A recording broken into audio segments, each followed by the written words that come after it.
Welcome to Board Game Binge, the place where we bring you bite-sized, bingeable board game content from across the industry. I'm your host, James Staley, and in this episode, we're chatting with Juma Al-JouJou, founder and CEO of Karma Games. Karma Games produced the critically acclaimed Clans of Caledonia, and now their latest title, Thiefdom, is currently on Kickstarter. Juma, welcome to the binge. How you doing?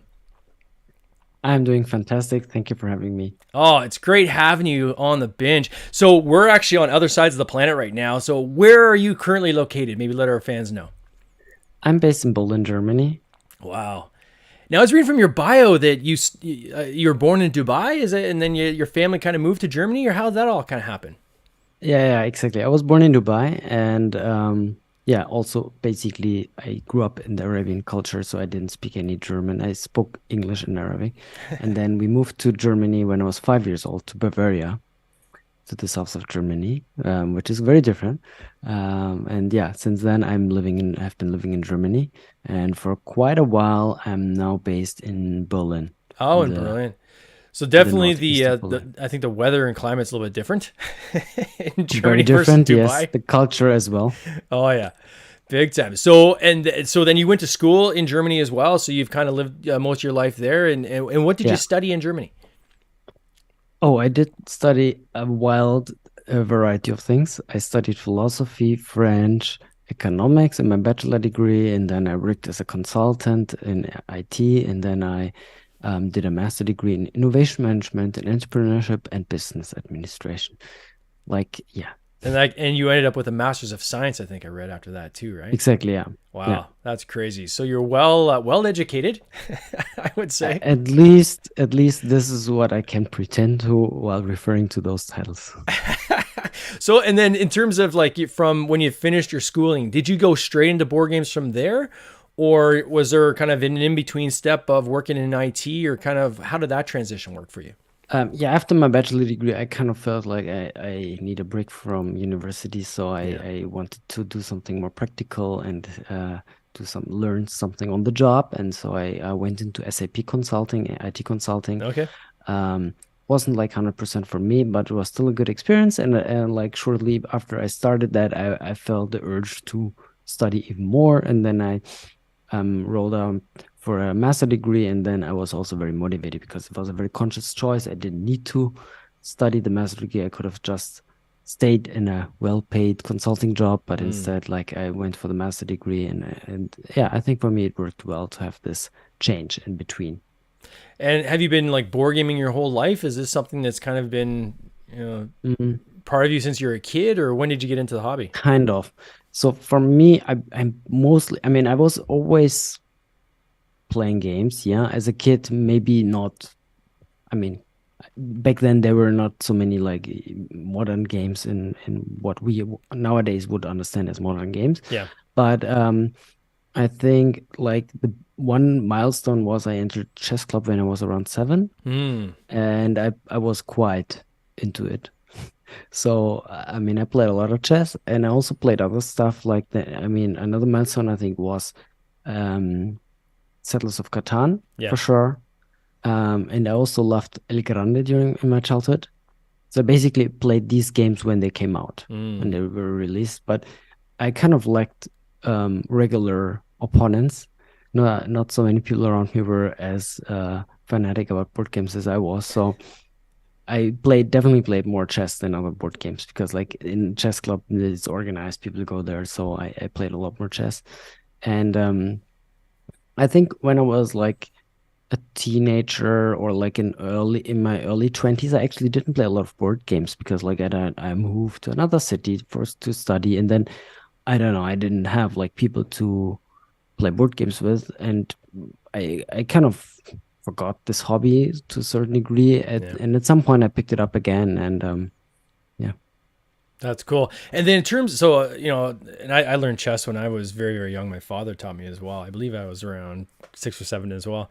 And I think it really kind of gives you a strong anchor in terms of a strategic approach to games, right? When you start off with these kinds of games and abstract games, do you find you gravitate back towards abstract type games even now, or have you kind of abandoned strategy abstract and gone more kind of thematic in your games as of late? Um, I would like to make abstract games, but I think I mean, I would have to apply a very different business models. I very Yeah. much focus on Kickstarter and B2C, and board games are usually don't have a lot of components. They're usually don't are not flashy. They don't have artwork, so they don't tend to do so well on Yeah. Kickstarter because that's people are can basically only judge what they see, and there is not a lot to see in an abstract game Yeah. usually. Yeah, so it's a hard sell. So that's why I'm not really focusing on it, although I probably will enjoy it personally. Yeah, I think if I'd go for abstract games, I would have to focus a lot more on retail.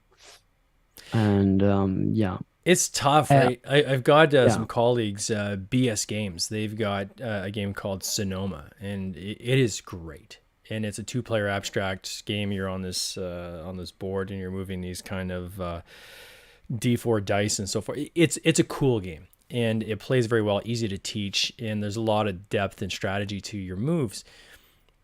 But it's an abstract game, and it looks like an abstract game when you see it on a table. And although it looks really nice, it still looks like an abstract game. And that they struggle with that, right? Do we take this to Kickstarter? Do we not? It's probably not going to do well if we go on Kickstarter. Okay, well then how do we self-fund it in order to get inventory then to sell to stores, or it might do better and things like that. And it is a challenge in the industry because from what I've seen, abstract does horrible on Kickstarter. yeah. And what I usually say, and I was just at a Protospiel about a week ago here in Toronto, and I was talking to someone. They had a bunch of abstract games, and they said, what do you think? And my design partner and brother were kind of playing this one game, and we said, you gotta wrap this in a theme of some sort, because the way you have it right now, I mean, this isn't your. It's gonna be a tough sell, right? You're gonna have a very, very narrow audience. But if you can kind of wrap a theme around it and create a story, and then it's kind of almost like an abstract game hidden in this story, you're gonna have a way better chance when you try to take this to market. And it just reminded me the importance of theme, right? Especially when it comes to Kickstarter, and certainly I think we see this with the kind of games that you guys are creating as well. When you started the Clans of Caledonia, so that was what, 2, 3 years ago that came out? It's been already 6 years ago. Yeah, 6 years ago. Wow, time yeah, flies. I tell you, COVID just makes everyone's concept of time yeah, disappear. But I mean, that did very, very well, right, on Kickstarter. yeah. And I'm pretty sure you guys, even for retail, beyond Kickstarter, really that game exploded. How did you guys get into that? Like, because that was kind of the first big one for you guys, was it not? Yeah. Where did that Like come from? Where did the kind of the whole conceptualization? Did you guys kind of plan to do that as a company, or did you have a game that you wanted to get out there, and it was based on having that game out there, which then kind of created the company? Because I often see that with a lot of designers too, is they'll start with one title and then it's like, oh, we've got a company that's kind of sprung from this. How was it for you guys? I mean, the company already existed for a while, and in the very beginning, I focused a little more on educational Mm, themed games in a broad sense, let's say. yeah. Like one of my games, my first game was called Green Deal, and it was like an economic game, but it was also a little bit about sustainability from a corporate perspective, Yeah. and like the players represented competing companies, and they could also do greenwashing. So, um, and even though Tom Vazel really liked it and gave it his seal of excellent, I mean, the game didn't sell so well. And I mean, for sure, like the artwork could have been better, the marketing could have been better, but despite all of that, I truly believe that the theme did hurt a lot. And even though it was not a preachy game, it wasn't like, yeah, we all have to save the planet. You could win by greenwashing. Mm, But nonetheless, the theme was too off-putting for people. So then I kind of realized, okay, either I cannot do this for longer.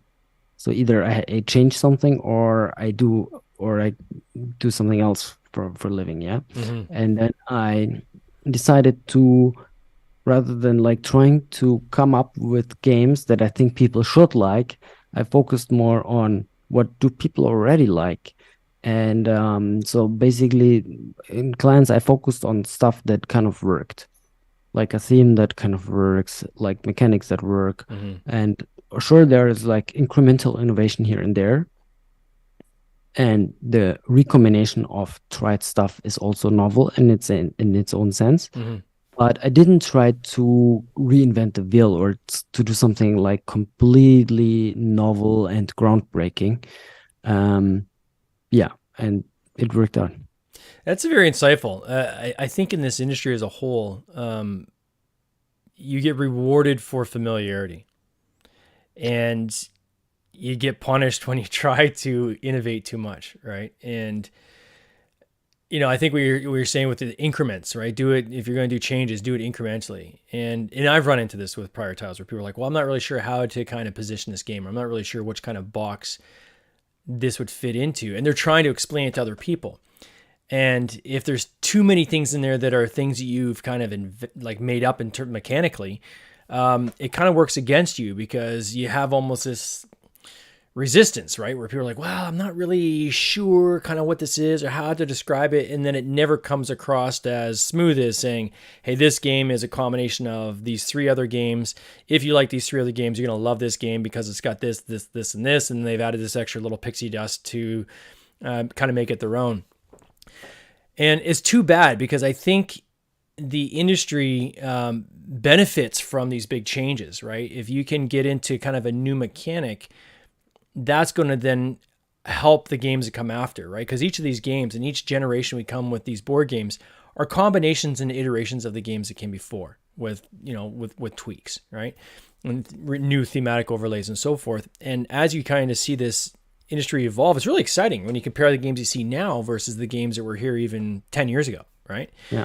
And it's like, okay, well, where's this going to go 10 years from now? And what is kind of the next big new mechanic that you're going to start seeing roll out across different games? And then who's going to be the person that's going to, kind of chart that path? Who's going to be the person that's going to say, hey, we're going to do that? And usually that's with investment, right? Because anytime you try to train, this from your business schooling, right, is to train a new behavior is very, very costly, right? It takes an incredible amount of dollars to educate people, right? So that they can understand this new concept. Yeah. So it's kind of interesting to see what, you made the business decision to say, okay, we're going to go back and we're going to kind of double down on the familiarity and with our game. And that's going to lead to success, which clearly did. I think I'd like to add something to this because like I think there are like different aspects. So for instance, like you have different factors that can contribute or to a success of a board game or also detract from the success. And like it's interesting, for instance, the reviewers like Tom Battle, Rado, and so on, they're playing like hundreds of games every year. Yeah. They have a vast majority, like a vast knowledge of games, probably more than I do. I don't have the time to play so many games. I'm playtesting. Yeah. And they tend to overvalue innovation and novelty, and they rave about something that is very innovative. And then people are like may follow it, and people are influenced by their opinions. But the thing is, like the average Joe does not know like hundreds of like Euro games. He doesn't care if Clans of Caledonia is similar to XYZ because he doesn't even know those games. It's true. So for him, my game is novel because he doesn't know those other games, maybe. Yeah. So so exactly what you said, like the adoption rate is easier if it's more familiar to other games, because then also learning the game is easier. Yeah, because okay, this mechanic I know from this game. Okay, then it's much easier to learn the game.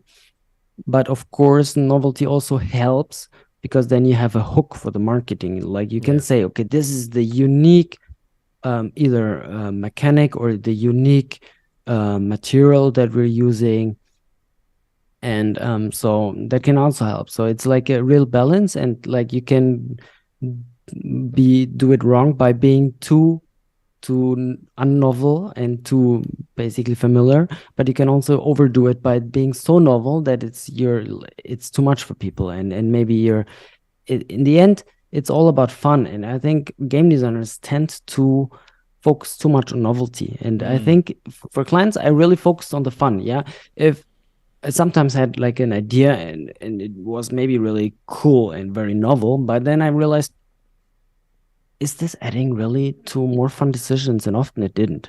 Yeah. So it's all about fun and not about like blasting people's minds with novelty. Yeah, so a couple of things. One is your comment about the familiarity. I find even now when I'm playing games and explaining, because I've played a good number of games, certainly not even scratched the surface versus other people, but I've played a lot more now than I would have 5 years ago. And my group of friends and I, as we're playing a new game, it's funny because somebody will explain a game and they'll say, okay, this is a combination of, and they'll name 3 other games, right? And that kind of sets the stage as to the type of game it is. Okay, now here's the objective of the game, and they get into the game, which I find is kind of a cool shorthand that you establish with other gamers.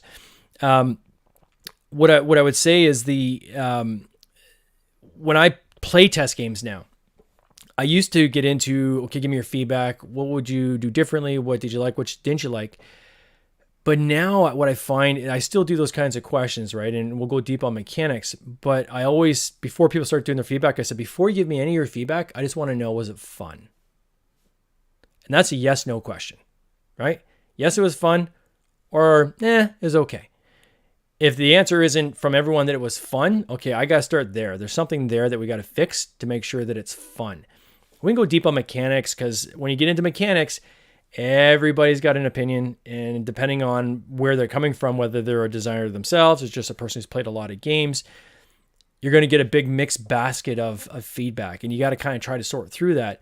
But the one consistent theme, I think, across the board is whether something's fun or not, right? And if you can get that as your starting kind of barometer, then you can kind of go deep into the different aspects of the game from there. And let's say you're making a game that is similar to, let's say, 1 or 2 other games that are already successful. Of course, you need to also consider, like, why should people buy your game? Yeah. That already have those other games that are your role models. Yes, they might like your game, but it needs to add some value to them, so they go out of their way to actually buy your game, because otherwise they basically have 2 versions of the same game. Yeah. And that's kind of inefficient too.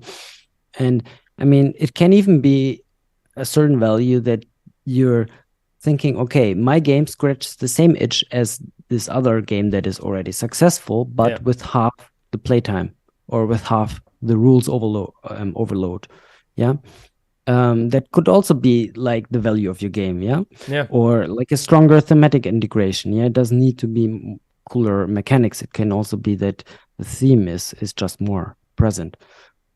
There's different ways how you can achieve that. No, I totally agree. So let's talk quickly about Thiefdom. So this is on Kickstarter right now. For those who haven't checked it out, first of all, I want to congratulate you on your funding thus far. So you are at, and I'm just showing on the screen for people that are watching on the playback, you're sitting at, I put this in Canadian dollars because it's the only way I can see it. You're at just over $90,000 on a goal of 42,000. So double your goal already. Congratulations on that. And you still got 13 days to go. So where this is going to end is, I'm sure, going to be pretty exciting for you guys. 2,200 backers, or over 2,200 backers, is a huge number. And when I saw that number, I'm like, okay, they're at 2,200 backers and they're almost at 100,000. Right away, I look over, okay, the pledge value's the cost of this game's got to be low, right? Because otherwise, 2,200 backers, the number would be much bigger than that in funding. And I was shocked, actually, at how inexpensive this game is for people looking to back it. Was this a conscious decision from you guys? So I'll put it in kind of euros. It's like 29 euros, which to me seemed like really good value. Like it seemed really low in terms of like a pledge cost for a game like what you're getting in the box. Like you see this spread out on a table. There's a lot of game here. Can you talk quickly to that a little bit before we get into the mechanics of the game itself? Yeah. I mean, it was a very conscious decision. Like um, I realized when I got quotes from fulfillment centers that shipping costs have risen quite a lot. Oh yeah. Like shipping a game within the US is expensive. Yeah. Like even a small game that is below 2 kilogram is really expensive. If you ship it from the East Coast to the West Coast, it's very expensive. And I did shop around, so I did got several quotes, and even the cheapest one was quite expensive, a lot more expensive than back then when I launched Clans on Kickstarter. So I was wondering, like, I mean, there is a lot of inflation, and it's eating into gamers' budgets. Not everyone has like a gazillion money to spend on board games. And I mean, I do want to also be accessible or to make games that are accessible to a wider audience. And I already kind of hinted that I do have there is also an idealistic side in my personality. So I also care about the environment, and I don't want to kind of like bloat the product just to be able to kind of make more money with a single purchase or with a single sale of the game. So we rather keep things simple. We don't have like flashy miniatures, which could basically increase the MSRP could double the MSRP or more, and then probably would have more funding. So we came up with a pretty unique and also a bit risky business model. Yeah. And the idea is basically we will launch 3 Kickstarter campaigns this year for 3 different physical games, and we will feed those into a pledge manager, and then people basically can in the pledge manager they can add any copies to their pledge. Their pledge for Thiefdom, for instance, is like added to the pledge manager as credit, and then they can choose any bundle of products there. And then they can basically bulk order games and realize savings on shipping costs. Because I realized the curve for shipping is kind of logarithmic. Yeah, one copy may cost like 20 euros to ship, and the second copy in Germany it's even like quite flat. Like if I sell like 1, 2, or 3 games, like in one parcel, it's the same price. Yeah. But basically that means like if someone orders 3 copies of a game or like 3 different games, they're paying just 1/3 of the shipping per copy. So traditionally on Kickstarter, people have subsidized shipping costs, right? We're seeing less and less of that now. We're seeing more people charge shipping costs after the campaign finishes just based on the container shortage and COVID. That just blew that entire model up, I think, of having shipping included, right? Yeah. Plus, I mean, it's also I think it's like important to educate people what shipping actually costs. Like due to Amazon and e-commerce, who kind of people have the feeling like shipping is for free. Like, and they might think it doesn't cost anything to ship stuff, but it still costs people to do that. Oh yeah. It's just priced into the game price, right? Yeah. So I mean, I could have also charged 50 euros, including shipping. But that would have meant that if you order 1 or 2 copies, 3 copies wouldn't have made a difference, right? Yeah. Because then you would still pay the same price. And then people would only like order 1 copy, which is ecologically and economically less sound than to order 3 copies. So basically I decided to charge at actual shipping costs and give people an incentive to order either several copies of the same game or it's different games, so they save a lot of money. And I think in the end it will come to fruition. I mean, of course, it is also a bit risky in the sense that people are not used to it, and psychologically it may feel like expensive. Wow, this is like 20 euros for shipping. This is like a waste. This money is lost. It might give the impression that the game is only worth 29 euros because that's the price of the pledge. And but actually, like I was rather thinking it the other way around. Okay, what is like a reasonable MSRP? I think a reasonable MSRP for this game is 60 euros. Yeah. And if 60 euros is the MSRP, I should give backers a little discount.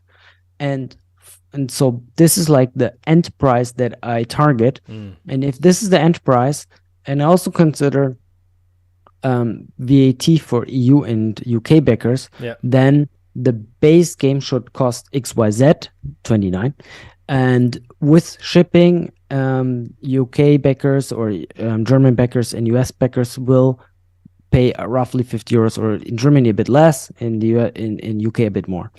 So just And, so I just want to unpack a couple things here. So one is when you mentioned that you've got 3 different campaigns running this year, but they're all using the same pledge manager. I've never heard of that before. So did I understand that correctly? So you're going to run 3 separate campaigns. Yeah. And then after the 3rd campaign, there'll be one pledge manager that'll cover off all 3 of those campaigns, and then each of those games can become add-ons essentially. Is that what you guys are doing? Exactly. Yeah. That's crazy. I've So- never heard of that before. Smart. Yeah, I've not seen this either, and I had to really I had many phone calls with different pledge manager providers, with Kickstarter also, to make sure that it's complying with their model and so on. In the end, everything seems to work out fine. Who are you using for this? Who's the pledge manager? Currently we plan to use GameFound. GameFound. Okay.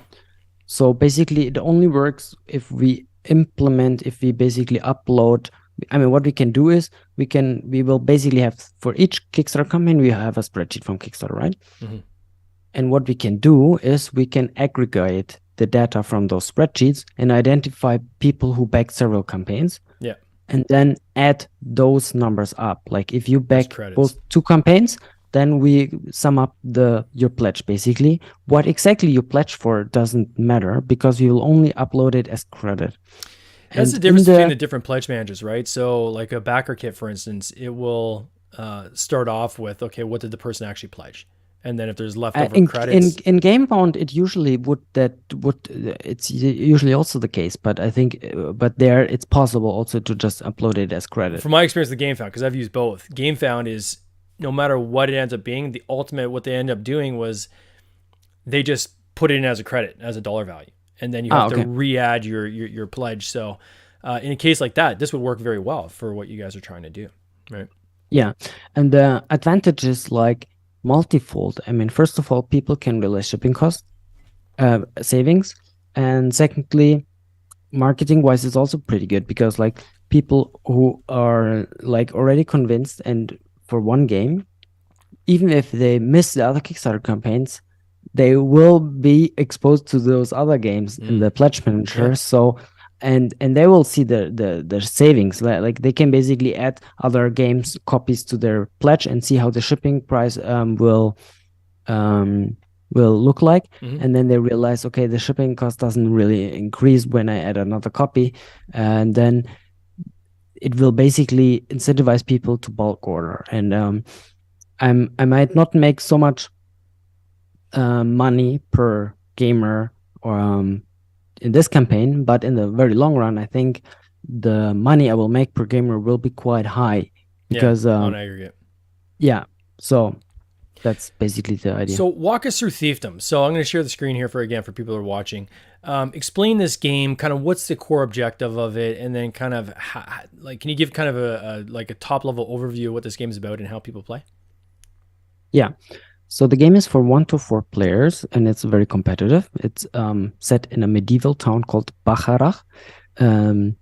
It actually is an existing town in Germany, and it has a history of fire wine, wine which was kind of heated with fire to make it more precious and more sweet and whatever.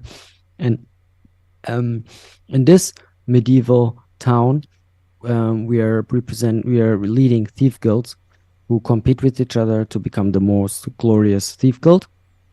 And there are different ways to rob and steal different figurines, to rob the market. You can go to the tavern to make friends who give you unique abilities. You can go to the dealer to acquire unique equipments that give you special actions. You can rob the carriage for wine, which you can then smuggle. So basically it's a pick-up delivery game, but there is a stealthy twist, because there are 4 city guards who have a field of view, which is only blocked by walls and buildings. And as soon as city guard sees a thief meeple, they bust this thief. Yeah, the thief will be arrested and Yeah. loses all their loot and some victory points.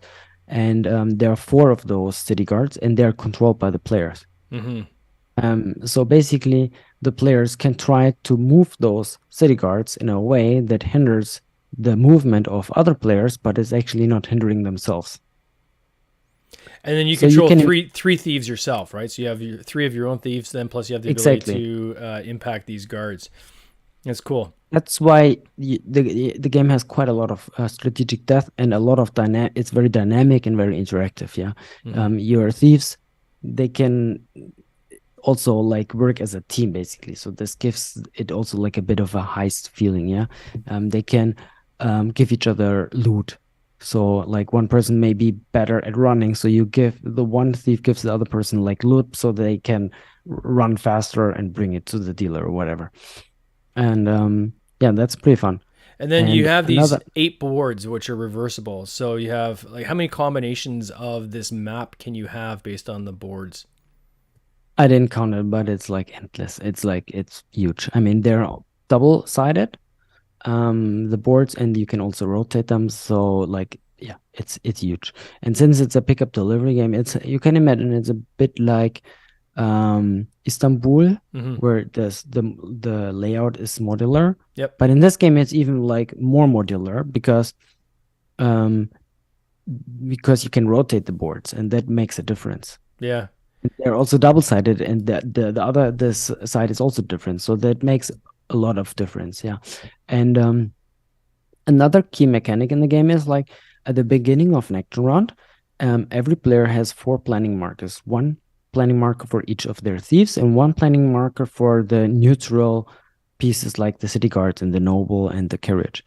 And then in this planning phase, every player is putting their planning markers hidden and simultaneously on each slot for those 4 pieces. And so you basically have to consider, do I first move with the city guard or first with the thief? And there is also a bit of like, you have to take risks sometimes. Yeah. Do I risk being arrested or not? So that's fun. Yeah, it looks like a blast. So if somebody wants to follow this campaign, I'm going to put links in the show notes so they can easily find it, or go to Kickstarter and just type in Thiefdom. What's the game after this then? What's your next title that comes after this one? Millennial. And that's a Civ game. Okay. With like more than 300 cards. Wow. And yeah, it's a game about where you go through 8 ages of mankind. Yeah. And you can acquire technology cards and building cards and wonders, and those have a duration. They can last for 1 to 4 ages approximately. And at the end of an age, you check which cards are becoming obsolete, and then you discard those. And that's very interesting because for many strategy games, you tend to have a strong engine building aspect, and you decide for an engine early on, and then you kind of rinse and repeat, and you need to focus on that engine, because if you don't, then it's inefficient. Yeah. And I think this is sometimes a bit pity, because then you only have like a rather limited amount of potential viable strategies that work. Whereas in this game, mixed strategies are much more feasible, because you can, for instance, go for military early on, and then you lose the military cards at some point anyway, and then you could focus on research or politics or culture or trade. Yeah. And then this one will feed into that same pledge manager that we were just talking about earlier, right? Exactly. That's cool. Well, Juma, I want to wish you all the best on this campaign. You still got 13 days to go. I'm sure you guys are going to crush it with that back end kind of hockey stick that happens. Again, if anybody wants to check out Thiefdom, simply just type in Thiefdom on Kickstarter. You can find it. There's also going to be a link in the show notes. All the best, and I hope I get to run into you at Essen, my friend. You take care. Thank you so much for the interview, Jane. Cheers. This has been an episode of the Board Game Binge podcast, hosted by James Staley, produced by James Staley and Mike Bruner, with original music by Nick Smith. If you would like to watch these interviews live, simply subscribe to our YouTube channel, Board Game Binge, and you'll get access to live interviews, giveaways, and interesting board game content from across the industry. I can't wait for you to join us. See you next time.